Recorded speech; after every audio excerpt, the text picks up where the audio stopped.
സ്വാഗതം. അങ്ങനെ നമ്മുടെ ജലജ കനകയോട് പറയാം, നീ ഇന്നലെ ഇവിടെ കാണിച്ചു കൂട്ടിയ കൂത്തല്ല ഞാൻ എല്ലാവരോടും പറയുന്നുണ്ടെന്ന് പറയുമ്പോൾ കനക തിരിച്ചു പറയുവാണ് കേട്ടോ. എന്നത് ഞാൻ ചെയ്തത് കുഴപ്പമില്ല, നീ പറഞ്ഞു. പക്ഷെ നീ ചെയ്തതുകൊണ്ടാണ് ഞാൻ ഈ ചെയ്തതെന്നുള്ള കാര്യം എല്ലാവരും അറിയുമ്പോൾ അത് നിനക്ക് വലിയ പ്രശ്നമാവും. സ്വർണം ദൈവമായിട്ട് കാണുന്ന കുടുംബക്കാരെ ഇവർ അത് മോഷ്ടിച്ച് അത് എൻ്റെ തലയിലാക്കാനും കൂടെ ശ്രമിച്ചു എന്ന് ഞാൻ പറഞ്ഞു കഴിഞ്ഞ് കഴിഞ്ഞാൽ ഞാൻ കുടിച്ചില്ലെങ്കിലേ ഉള്ളൂ എന്ന് പറഞ്ഞ് വേണമെങ്കിൽ നിനക്ക് 2 കൂടെ കിട്ടും എന്ന് പറയുവാണ് കേട്ടോ. കഴിയുമ്പോഴത്തേക്കും കനക ജലജോടി വയ്ക്കുക, നീ സത്യത്തിൽ ഈ വീട്ടിലാണോ? നിൻ്റെ മോനും ഒരു പൊരുത്തക്കേട് ഇവിടെയുള്ളവരുടെ സ്വഭാവമായിട്ട് എന്നിങ്ങനെ പറഞ്ഞിട്ട് പറയുകയാണ്. നിൻ്റെ ചില ചരിത്രങ്ങളൊക്കെ എനിക്ക് അറിയാമെന്ന് പറയുമ്പോൾ ഇതൊക്കെ കേൾക്കുമ്പോൾ ജലജയാകെ ഞെട്ടുവാണ് കേട്ടോ. എന്താ അറിയാവുന്നതെന്ന് ചോദിക്കുമ്പോൾ കനക പറയാണ്, അതൊന്നും നീ അറിയണ്ട എന്ന് പറഞ്ഞിട്ട് അങ്ങ് പോവുകയാണ്. പിന്നെ കാണിക്കുന്ന മുത്തശ്ശനെയും മുത്തശ്ശീനെയാണ് കേട്ടോ. അവർക്ക് ചായ കൊടുക്കാൻ വരുമ്പോൾ നയനയോട് നമ്മുടെ അനിയുടെ കാര്യം ചോദിക്കുന്നുണ്ട്. എന്നിട്ട് പറയുന്നുണ്ട്, നന്ദു നല്ല ഫ്രണ്ടല്ലേ, മോളോട് കുറച്ച് ദിവസം ഇവിടെ വന്ന് നിൽക്കാൻ പറ. അവൻ്റെ മനസ്സിൽ ആരാ ഉള്ളതെന്ന് എപ്പോഴേലും മോളോട് നന്ദുവിനോട് പറഞ്ഞിട്ടുണ്ടോ? കാരണം അവർ ബെസ്റ്റ് ഫ്രണ്ട്സൊക്കെ അല്ലേന്ന് മുത്തശ്ശി ചോദിക്കുന്നുണ്ട് കേട്ടോ. അപ്പം നയന പറയുകയാണ്, ഇല്ല മുത്തശ്ശി അറിയത്തില്ല. നയന മോളോട് പറഞ്ഞിട്ടുണ്ടോ എന്ന് ചോദിക്കുമ്പോഴും ഇല്ല എനിക്കറിയില്ല എന്നുള്ള രീതിയിലാണ് പറയുന്നത് കേട്ടോ.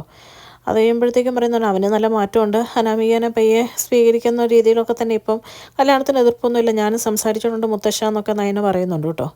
ആ സമയത്ത് നമ്മുടെ മൂർത്തി പറയുന്നുണ്ട്, മോളെ എൻ്റെ മക്കളോട് അവരുടെ ജീവിത പങ്കാളിയെ തിരഞ്ഞെടുക്കാനുള്ള എല്ലാ സ്വാതന്ത്ര്യവും ഞാൻ കൊടുത്തിട്ടുണ്ട്. പക്ഷേ ഈ കാര്യത്തിൽ അനാമികയുടെ കുടുംബക്കാർക്ക് ഞാൻ ഓൾറെഡി വാക്ക് കൊടുത്തു, അതുകൊണ്ട് വാക്കൊന്നും മാറ്റാൻ പറ്റില്ല. എന്തായാലും മോൾ നന്ദുവിനോട് കല്യാണത്തിന് മുമ്പേ ഇങ്ങ് വരാൻ പറയണം കേട്ടോ എന്ന് പറയുകയാണ്.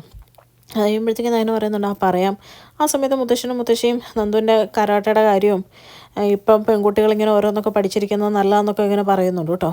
അപ്പോൾ നയനയും പറയുക, അവളങ്ങനെ വെറുതെ പ്രശ്നങ്ങളൊന്നും ഉണ്ടാക്കാറില്ല പൊതുവേ, അതുകൊണ്ട് ഞങ്ങൾക്കും അതൊക്കെ ഇഷ്ടമാണെന്നുള്ള രീതിയിൽ പറയുവാണ്. അത് കഴിയുമ്പോഴത്തേക്കും നയന നന്ദുവിനെ വിളിക്കുവാണ് കേട്ടോ. എന്നിട്ട് പറയുകയാണ്, നീ വീട്ടിൽ വിഷമിച്ചിരിക്കുകയെന്ന് അച്ഛനും അമ്മയും പറഞ്ഞല്ലോ, നീ കല്യാണത്തിന് മുമ്പേ ഇങ്ങ് എത്തിയേക്കണം എന്ന് പറയുവാണ് കേട്ടോ. അപ്പോൾ നന്ദു പറയുന്നുണ്ട്, തലേദിവസം വന്നാൽ പോരെയെന്ന് ചോദിക്കുമ്പോഴത്തേക്കും അതൊന്നും പറ്റത്തില്ല, നേരത്തെ വരണമെന്നൊക്കെ പറയുവാണ്. അപ്പോൾ നന്ദു പറയുന്നുണ്ട്, അച്ഛൻ ഇവിടെ തന്നെയല്ലേ, ഞാൻ നോക്കട്ടെ എന്നൊക്കെ പറഞ്ഞ് ഫോൺ കട്ടാക്കുവാണ് കേട്ടോ. എന്നിട്ട് നന്ദു അച്ഛനോട് ചോദിക്കുന്നുണ്ട്, അച്ഛൻ എന്തിനാച്ചാ ഞാൻ വരും എന്നുള്ള കാര്യമൊക്കെ പറയുന്നത്, എനിക്ക് അവിടെ അങ്ങനെ പോയി നിൽക്കാനൊന്നും പറ്റത്തില്ല, അവിടെ ഞാൻ ഒറ്റയ്ക്കായി പോകുമെന്ന് പറയുമ്പോൾ അച്ഛൻ പറയുന്നുണ്ട്, അവിടെ നിൻ്റെ ചേച്ചിമാരും അമ്മയൊക്കെ ഇല്ലേ, അങ്ങനെയൊന്നും ഇല്ല എന്ന് പറയുമ്പോഴും നന്ദുവിന് അത് ഇഷ്ടപ്പെടാത്ത രീതിയിൽ അങ്ങ് പോവാണ് കേട്ടോ. നന്ദുവിൻ്റെ മനസ്സിൽ ഇപ്പോഴും അനിയുണ്ടോ എന്നുള്ള ടെൻഷനിൽ നിൽക്കുവാണ് അച്ഛൻ. പിന്നെ കാണിക്കുന്ന ആദർശിനെ മുത്തശ്ശനെയാണ്. അവരിരുന്ന് എന്തൊക്കെയോ ഡേറ്റ നോക്കുകയും സെയിൽസിനെ പറ്റി പറയുകയൊക്കെ ചെയ്യുമ്പോൾ നമ്മുടെ നയന മുത്തശ്ശന് ഒരു ലൈമും ആദർശിനൊരു ചായയായിട്ട് വരുന്നു കേട്ടോ. അപ്പോൾ ആദർശ് വരുന്നുണ്ട്, എപ്പോഴും ഇങ്ങനെ പാല് കുടിച്ചു കഴിഞ്ഞാൽ പ്രശ്നമാണ് എന്ന് പറയുമ്പോൾ മുത്തശ്ശൻ പറയുന്നുണ്ട്, അതൊന്നുമില്ല, നീ നല്ലപോലെ വർക്കൗട്ടൊക്കെ ചെയ്യുന്നതല്ലേ, അപ്പോൾ പാലൊക്കെ കുടിക്കാമെന്ന് പറയുമ്പം ജയൻ അങ്ങ് കയറി വരുവാണ്. എന്നിട്ട് പറയുകയാണ്, ഒരു സന്തോഷ വാർത്തയുണ്ട്, നയനമോൾക്കുള്ള സന്തോഷ വാർത്തയാണെന്ന് പറയുവാണ് കേട്ടോ. എന്നിട്ട് വീട്ടിലുള്ള എല്ലാവരെയും വിളിക്കുവാണ്. എന്നിട്ട് ദേവേനോട് പറയും, നീയാണിത് കേൾക്കേണ്ട, നയനമോൾ കേൾക്കുന്ന കൂടെ ഇങ്ങ് വാന്ന് പറഞ്ഞ് എല്ലാവരെയും വിളിച്ചു വരുത്തിയിട്ട് ജയൻ പറയുവാണ്, നയനമോൾക്ക് വരച്ച ഡിസൈനാണ് ഈ തവണ ഇന്ത്യൻ ഡിസൈൻ കോമ്പറ്റീഷൻ്റെ അകത്ത് ഫസ്റ്റ് കിട്ടിയേക്കുന്നത്, അത് ഞാൻ അയച്ചു കൊടുത്തിരുന്നു, മോളുടെ ഡിസൈനാണ് സെലക്ട് ചെയ്തേക്കുന്നത്, നമ്മുടെ കമ്പനിയിൽ നിന്ന് അത് ഫസ്റ്റായിട്ടാണ് നമ്മുടെ കമ്പനിക്ക് ഇങ്ങനെ ഒരു ഇത് കൂട്ട് കിട്ടുന്നത്, ഇനി മീഡിയക്കാരൊക്കെ വിളിക്കും എന്ന് പറയുകയാണ് കേട്ടോ. ഇത് കേൾക്കുന്ന ജലജയ്ക്കും ദേവയാനിക്കും അടി കിട്ടിയതുപോലെയാണ്. പിന്നെ എല്ലാവരും നയനേനെ വിഷ് ചെയ്യുമ്പോഴത്തേക്കും വിഷ് ചെയ്യാതിരിക്കാൻ പറ്റാത്തതുകൊണ്ട് അവരും വിഷ് ചെയ്യുന്നുണ്ട് കേട്ടോ. ആ സമയത്താണ് നമ്മുടെ അബി അങ്ങ് വരുന്നത്. എന്നിട്ട് ചോദിക്കുന്നുണ്ട്, എന്താ ഈ നടക്കുന്നതെന്ന് ചോദിക്കുമ്പോൾ, നീ എന്തായാലും പോയി വിഷ് ചെയ്യുക, അല്ലെങ്കിൽ നമുക്ക് കുശുമ്പാന്നേ എല്ലാവരും ഓർക്കുള്ളൂ എന്ന് പറഞ്ഞാൽ അബീനെയും തള്ളി വിടുന്നുണ്ട് കേട്ടോ. എല്ലാവരും വിഷ് ചെയ്ത് കഴിയുമ്പോഴാണ് അബി കാര്യം മനസ്സിലാക്കുന്നത്. ഇത് കേൾക്കുന്ന അബിക്ക് ഒരു തിരിച്ചടിയാവുകയാണ് കേട്ടോ.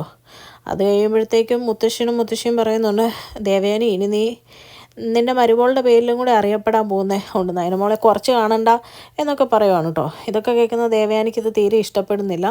ആ സമയത്ത് ആദർശിന് ഒരു മീഡിയയിൽ നിന്ന് കോൾ വരുവാണ് കേട്ടോ. എന്നിട്ട് പറയുന്നുണ്ട്, ഞങ്ങളൊരു ഇൻ്റർവ്യൂ എടുക്കാൻ വേണ്ടി വരുന്നുണ്ട് എന്ന് പറയുവാണ്. അതപ്പോൾ ആദർശ് എല്ലാവരോടും പറയുവാണ്. ആ സമയത്ത് നയന ചിന്തിക്കുന്നത്, എല്ലാവരും കൺഗ്രാജുലേഷൻ പറഞ്ഞിട്ടും ആദർശമൊന്നും പറഞ്ഞില്ല, അതെന്താ എൻ്റെ ഭർത്താവ് എന്നെ വിഷയാത്തെന്നൊക്കെ ഓർത്ത് ചെറിയൊരു സങ്കടത്തിലൊക്കെ നിൽക്കുവാണ് കേട്ടോ. അപ്പോഴത്തേക്കും മുത്തശ്ശൻ പറയുന്നുണ്ട്, എന്തായാലും ഇൻ്റർവ്യൂ ഒക്കെ എടുക്കാൻ വേണ്ടി ആൾക്കാർ വരുന്നതല്ലേ മോളെ, മോള് ചെന്ന് ഒരുങ്ങ്, റെഡി ആയിട്ടൊക്കെ വാ എന്ന് പറയുവാണ്. അത് കഴിയുമ്പോഴത്തേക്കും ആദർശ് നയനോട് പറയുക, എന്നാൽ ശരി വാ നമുക്ക് റൂമിലോട്ട് പോകാമെന്ന് പറഞ്ഞ് കൂട്ടിക്കൊണ്ട് പോവുകയാണ്. അത് കഴിഞ്ഞ് കാണിക്കുന്നത് ദേവയാനിനെയാണ്. ദേവയാനിക്ക് ഇതൊന്നും ഇഷ്ടപ്പെടാതെ മനസ്സിലാകെ ദേഷ്യവും വൈരാഗ്യവും വിഷമമൊക്കെ കടിച്ചമർത്തി അങ്ങനെ നിൽക്കുന്നതാണ് കേട്ടോ കാണിക്കുന്നത്. അത് കഴിഞ്ഞ് മുത്തശ്ശൻ എല്ലാവരോടും പറയുന്നുണ്ട്, ഇങ്ങനെ ഒരിക്കൽ പോലും ഈ വീട്ടിലോട്ട് ആരും ഇവിടെ പല പടംവരക്കാരുണ്ടായിട്ടും ഒന്നും കൊണ്ടുവന്നിട്ടില്ല, മോളാണ് ആദ്യമായിട്ട് ഇങ്ങനെ ഒരു ഇത് കൂടെ കൊണ്ടുവന്നേക്കുന്നത്, ഇനിയിപ്പോൾ അത് മനസ്സിൽ വെച്ച് ആരും ശത്രുതയും കൊണ്ടൊന്നും ഇരിക്കണ്ടെന്ന് പറയുവാണ് കേട്ടോ. അത് കഴിഞ്ഞ് മുറിയിലെത്തുമ്പോഴത്തേക്ക് ആദർശ് നയനയ്ക്കൊരു സാരി എടുത്ത് കൊടുക്കുവാണ്.